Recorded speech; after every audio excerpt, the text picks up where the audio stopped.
The video is working. Looks like we're on. Hi, it's Fiona Kane here from Informed Health, and I wanted to talk to you today about stress. In particular, in regards to stress, what I wanted to talk about is stress damaging to your health? Because you've probably heard about that a lot. You've probably heard that stress is very damaging to your health. And it's one of those questions, the question is it damaging to your health? And the answer is yes, and the answer is no. And I'll explain to you why. So what we do know is that there's a lot of evidence to show that stress can be damaging for your health, right? When we're stressed also, we tend to be more likely to, we're not sleeping as well, we're not eating as well, we may be attracted to the junk food or the sugary food. No, we're generally not doing the self-care as well, so that also impacts on your health. And when we're stressed, we do burn through a lot of nutrients, so we use a lot of magnesium and we use a lot of B vitamins, those sorts of things. So yes, there is a lot of evidence that stress is bad for your health, but I'll give you the other side of the coin of why it might not be. Stress is bad for your health if you believe it's bad for your health. There was a study done, Kelly McGonigal talks about this in her TED Talk, How to Make Stress Your Friend. There was a study done, and it was quite a big study, and I'm just going to look at the data while I'm talking to you just to make sure I get it right. But essentially they tracked 30,000 adults in the United States over 8 years, and they started by asking people how much stress you've experienced in the last year. They also asked, do you believe stress is harmful for your health? And what they did is they just used public death records to see what the outcomes were for those people. So the bad news was that people who experienced a lot of stress in that previous year, they had a 43% increased risk of dying, which is pretty full on, 43% increased risk of dying. But it was only true for the people who also believed that stress was harmful to their health. So because they believed it was harmful to their health, they were more likely to die.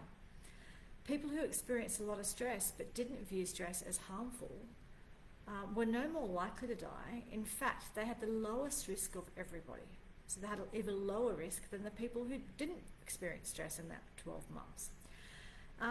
What they found is that the researchers estimated that over the 8 years they were tracking deaths, 182,000 Americans died prematurely, not from stress, but from the belief that stress is bad for you. I'm going to repeat that. They died not from stress, but from the belief that stress is bad for you. That's really powerful, isn't it? That's over 20,000 deaths a year. It makes believing stress is bad for you the 15th largest cause of death in the United States in that year. And this was, I know, about 5 years ago, maybe something like that. That's very powerful. And that shows the power of your thoughts and the power of your language. Because the other thing too that goes with it is, the truth is that when you are feeling stress, and by the way, this is the sort of stuff we cover in a lot of detail in our Stress Less program, which is on sale now. Join us. It starts on the 21st of March. But when we are really stressed, there's two different ways, I suppose, you can approach it. You can either say, oh, I'm really stressed, this is really bad for me, there's absolutely nothing I can do about it. And often when we do that, we actually make really poor choices. There's nothing I can do about it, and I'm just going to get stuck into the chocolate, I'm just going to do this, I'm just going to do that.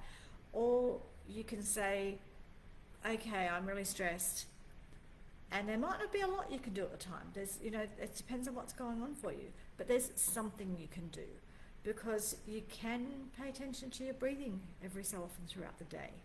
You can just make sure you're drinking water.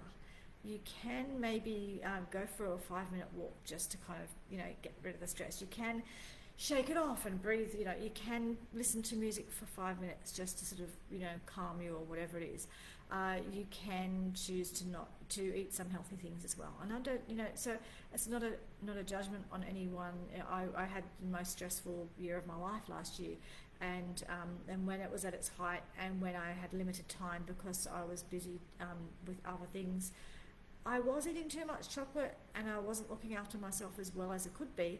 However, I did believe I would be fine, and I did look after myself when I could. So I was eating too much chocolate, but I was also making sure I was eating protein regularly. I was also making sure I was keeping hydrated. I was also making sure I took regular walks whenever I could. If I could get a walk, I would do the walk.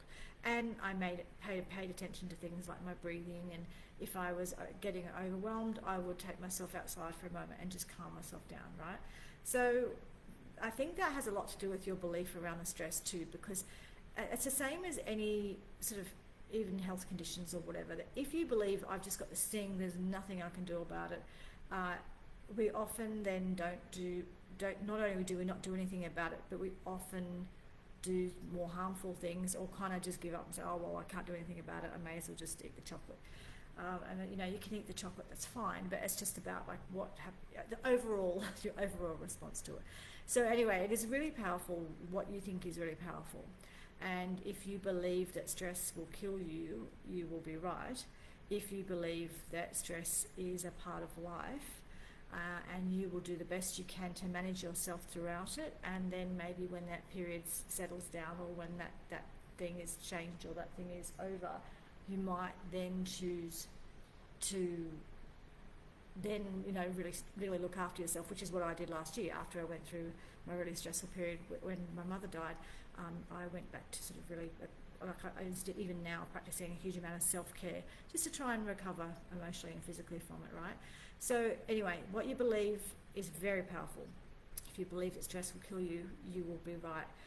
If you believe it won't, you are probably also more likely to take actions to look after yourself when and where you can. And so just that the way you approach it makes a huge difference. These are the sorts of things we cover in our Stress Less program. It's a 6-week online group program that's run in a private Facebook group, and I will cover things from nutrition to energy to boundaries to loads and loads of things, mood and food, just a whole bunch of stuff. Essentially over 6 weeks, I will lead you through a lot of the things that can impact our stress, and a lot of things strategies that we can use to help reduce our stress, or help manage our stress, or limit the problems that we have due to that stress. So join our Stress Less program. Actually, if you go to the website, you'll see I've put the link above. I'll pop it below. But yeah, we're talking about mood and food, self-talk, lots of strategies for managing stress. We're talking about emotional and stress eating, because that's huge, and it's huge for me. I don't know about you. Definitely energy, relationships, social connections. There's lots of things that we include, and essentially it's looking at stress from lots of different places, because stress is driven from lots of different places, and the way you resolve it, or what you do to help yourself, it's usually a whole bunch of things, and it can be a whole bunch of little things. I think sometimes we think that we have to go and do huge things, and sometimes just a whole bunch of little things you do throughout your day makes all the difference. Anyway, I hope that was helpful, just to learn a little bit about the way that you approach things, the way you think about things. Really, really powerful. And join our Stress Less program. The link is above, and the link will be below as well. Okay, hope you have a great rest of your day. Thanks. Bye.